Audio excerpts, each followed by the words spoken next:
yang mana follow kita punya channel ya. Tahulah kita ni kerjanya sebagai penyanyi juga ya. Ini antaranya latihan ya. Ini rehearsal orang khabar ya.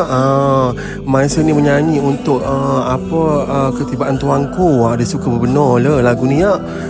Jadinya ini sesi latihan ketika di Dewan Convention Jubilee Perak Kuantan Pahang, macam tu ya. Semoga terhibur.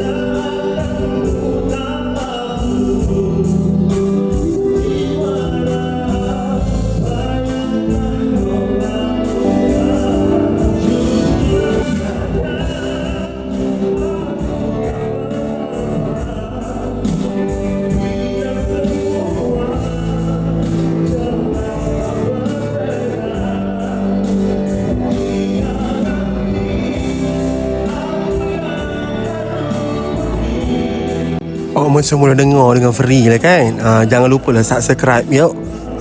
Subscribe tu free je, bukan yang bayar ya. Subscribe sekarang.